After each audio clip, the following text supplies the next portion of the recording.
Hi and welcome to another video by Get It Done Home Repairs. Today's project, we're going to be changing this dimmer switch to a different style dimmer switch. The one that I'm going to be installing is this one right here. Not that I'm endorsing this one, it just happens to be the one that I picked up at a big box store. You can see the difference here. We have the adjustable level of light, the dimming. And here we have a switch that we can set it to a lower setting and then just click the switch off and on and it'll stay at that setting, versus this kind where you need to push it up and down and get it into the different settings. See? Alright, so this one here we're going to be taking out and we're going to be replacing it with this one. We also know that we need to replace this cover right here because this cover is a different style cover. You can see that that cover is the one that's for the newer style switches. So we picked up a switch cover or switch plate at the same time. All right, so let me bring you in there. I'm going to show you the tools we're going to need. Then we're going to turn off the power so we don't get a shock. And then we're going to get this job done. All right, so let me bring it down and I'm going to show you how we're going to do it. Now, obviously, it's going to be a little dark in here when we're trying to do the switch here. We're not going to be able to see so good. We can hold a flashlight, or I'm going to show you the way I usually do it, just to make it a little bit easier so we still have light while we're working with the power turned off. All right, so let me bring in, I'm going to show you what we're going to do.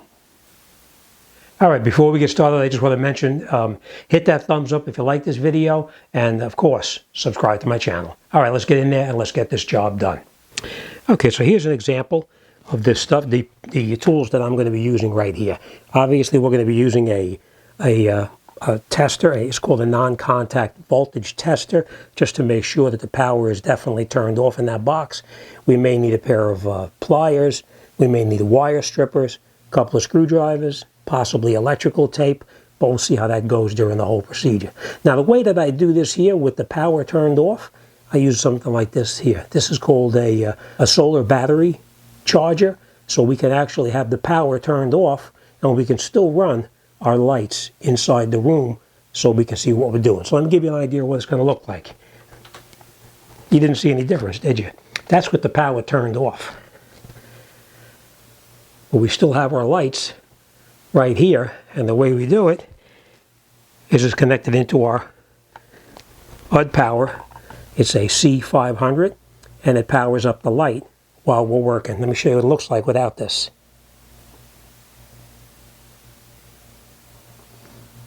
That's what it looks like in here without it. And this is what it looks like with it. Now, according to this here, we have 96% charge on it. This is the power that's being consumed right now by the light. And it'll run for 4.4 hours at that particular wattage or that particular drain. All right, so let's go in the garage. We're going to turn the circuit breaker off, and then we'll come back in here and we'll get started. Okay, so now we have our power turned off. We went into the circuit breaker box and we turned it off. We're going to pull the knob off of the old unit itself, and we're going to take out these two screws right here. Of course, that holds the plate onto the switch. Now, if you have an older switch plate, if this plate has been on here for a long time and there's a lot of paint around in this area here, you want to take a utility knife or a razor blade and just score it around here. But this one, we took this off previously, so we know that we do not have to worry about the paint on there. Next, we're going to take out this screw and remove the switch from the wall. Now, most of the time they're flathead, but sometimes you'll have a Phillips head as well, or you can use a regular screwdriver that's meant to take out these switches, which you'll find in my Amazon store down below this video. All right, I'm going to take these screws out and we'll put these on the side. We probably are not going to need them, but just in case, we're going to pry this out. Now, if it sticks a little bit, don't pry it and break it. We're going to grab our utility knife. We're going to cut underneath here and right around on top right here, just to make sure that we separate that paint line. So let me grab a utility knife and we'll continue with that. Okay, so we just grab a utility knife now and just cut right up on top, right where the switch goes into the box itself, just so we don't damage the drywall. And you can see it just pop right off. Same thing down on the bottom here. A little bit of paint there. Don't force it. Take your time and use that utility knife to clean off the paint. All right, so we're going to pull this out. We're going to take a look inside the box itself, and we're going to see what we have inside there. Now, you can see that we have 2 wires right here. So these are the 2 wires we're going to be dealing with right now. Both of them are black, so that's how we're going to reconnect it onto the unit itself. All right, so let's take this off. Just take the wire nut, turn it, take it off, pull it off just like that. Same thing right here, just like that. Okay, and take that off. All right, so these are the 2 wires we're going to be dealing with right now. So then now, this is trash. Okay, so once we have our switch disconnected, now we know, remember, we went in the garage and we turned off the power, so we know that there's no power in any of this. If there was power in here, this would be beeping like crazy. Now let me show you what we're going to be doing inside here. We're going to connect up to this ground wire right here. We're going to connect up to this wire here and this one here. Now I'm not sure exactly where these go, but we're going to test now to see which one is the power that's coming into this unit and which one is the load going up to the light itself. And I'm going to show you what I mean by that. Now I'm going to show you what we have to do. This is our ground wire. The green wire on the back of the switch is going to be our ground. The red wire on the back of the switch is going to be the load, which means that's going up to the light itself. And then we have the one that's used to bring the power into the switch itself, which is our hot one, which is probably going to be one of the blacks, of course. But we're going to test it now. We're going to find out which one. Now this red wire, let me show you. This red wire on the switch itself, this one here, is only going to be used if you're doing a 3-way switch. This is not going to be a 3-way switch. This is going to be a single pole. But if you were doing a 3-way, that's when this wire would come in and be used. But we are not going to be using that because, as I said, this is a single pole. And on here it says that it's meant specifically for a 3-way. It's this wire is used in 3-way installation only for pole positions. Do not remove this insulation. So they already have it insulated, so you don't have to worry about it when you put it in touching into anything. All right, so we're going to be dealing with this one, and this one. All right, so those are the 3 we're going to be dealing with right now, and it shows you right here. But now we need to find out which one on here is the load and which one is going to be the power supply. So now we have everything safely removed right here. We're going to go back into the garage, we're going to turn our power back on, and then we're going to determine which one is going to be the one that's bringing the power into the switch and which one is going up to the light. Most likely it's going to be this one, but we're going to test it just to make sure, and that's when our non-contact voltage tester is going to come in really handy. All right, so let me go in the garage and turn on the power. Now that we turned our power back on, we are dealing with live wires now, so be very careful and don't touch them. We have our non-contact tester, and this is actually by a company called Testman. Not that I am endorsing this product, this just happens to be the one that I purchased. It's like 20 bucks. It's really very inexpensive, and you'll find this in my Amazon store as well. We take it and we touch it against the wire. You don't hear any beeping at all, right? How about this one? Now that one we know is the live wire. That's our hot wire. And this is our load wire. So these are the 2 wires we're going to deal with. This one is the one that's the hot wire. So that's the one that we're going to connect up our wire, our black wire on the switch to. All right, so let me turn the power back off and we'll make sure it's safe. And then we'll come back and we'll get the switch in. Okay, so now we're back. We turned the power back off. And I'm going to show you what I mean. Nothing there, of course. And nothing there now either. So we know that we're dealing with the power being turned off. All right, so this is what we're going to do. They will give you new wire nuts when you purchase it, so we're going to use the new wire nuts. The ground, we're going to connect it up to the grounds, which is right here.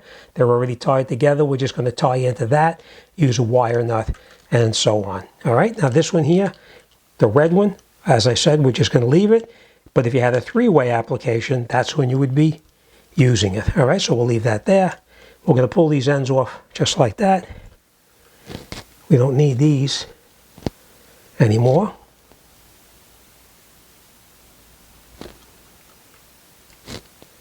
Okay, so now we're going to take our black wire and connect it up on here, and you put it on here just like that, and you wrap it around. I'll show you in 1 second. I'll move my hand. You wrap it around just like that, and then you take your wire nut and you screw it over the top, and you screw it down as tight as you can by hand. Okay, we are going to use one of the old wire nuts because these are not big enough to accommodate the wires that are in there right now. So let me grab one of the old ones. Okay, let's take it again. Wrap it around, just like that. Screw our wire nut over the top, and screw it down as tight as you can by hand, just like that. Okay, then we are going to take our other wire, our red wire. We're going to twist this together a little bit, the strands. We're going to take it and we're going to wrap it around this wire right here, just like that. And then we'll take our wire nut, put it on the top, and screw it down as tight as you can by hand. Okay, grab the wires, give it a tug, make sure that they're nice and tight in there, which they are. Same thing with this one here, hold it, give it a pull, nice and tight. And the last thing we're going to do is we're going to connect up our green ground wire right on these right here. So let me grab a pair of pliers. We're just going to pull this out just a little bit so I can work with it. Just like that. Next we're going to grab our wire nut.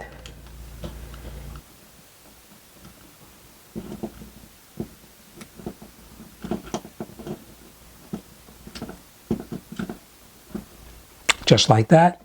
Next we'll grab our wire nut and screw it down over the top again so that's nice and tight.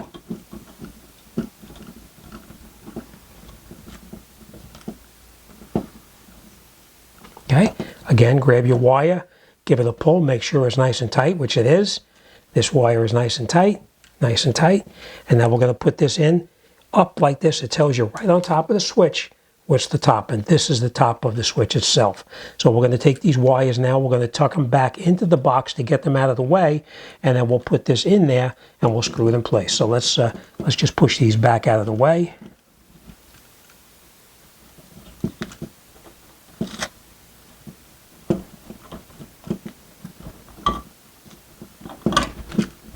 Push them back in the box as far as you can, like that. And now we'll take this, push that back there as well. And now we'll just take the switch, we'll get it in here like this. We'll take our switch, put it in, and now we'll screw these screws into the box, top and bottom.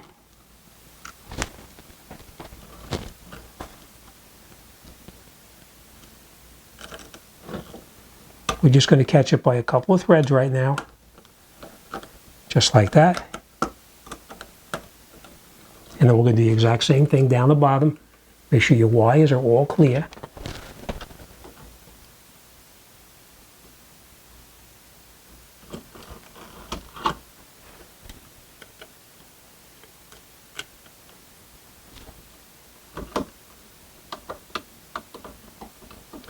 Okay, now once you have them both caught in there, now you can snug them down.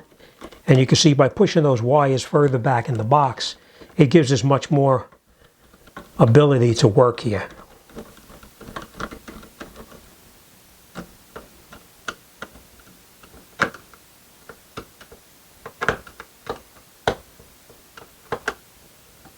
Okay, we'll snug this one down here as well. These do not have to be super tight, they just have to be snugged down like that.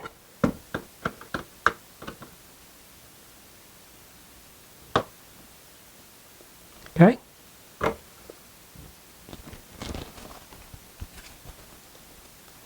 Next we grab our cover, Put it over the top like this, and we'll catch our 2 screws right in there. Now before you tighten one down, of course, make sure that you've got them screwed in, both top and bottom caught, and then once you have them caught in there, then you can tighten them down. You're only screwing into a plastic cover, so be careful. You don't want to snap anything. So we're just going to snug it down. Same thing right here. Okay. All right. And that's the switch. All right, let's go in the garage. Let's turn the power on and make sure it works. Okay, so now our power is turned back on. Let's test it. I'm going to show you this in a second.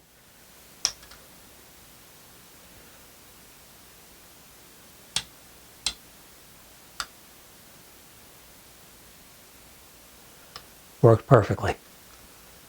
All right, let me show you what this dimmer does. Okay, so there's our dimmer, of course. Off and on and up and down. Now I'm going to show you what it does. Okay, so that's the light itself. The dimmer is all the way up. We're going to turn it off. That's the off and on switch. And then whatever you turned it off at is where it's going to go back on. Now we're going to bring it down all the way dim. See, much dimmer. Let's turn it off. Okay, and when you turn it on, it's still dim. You know what? Let me turn this other light off here. There we go, get a better idea. Okay? And then we turn it up, nice and bright. Turn it down, nice and dim. And then we just turn the switch off. Turns off. And then it turns back on at the dimmer setting. Okay?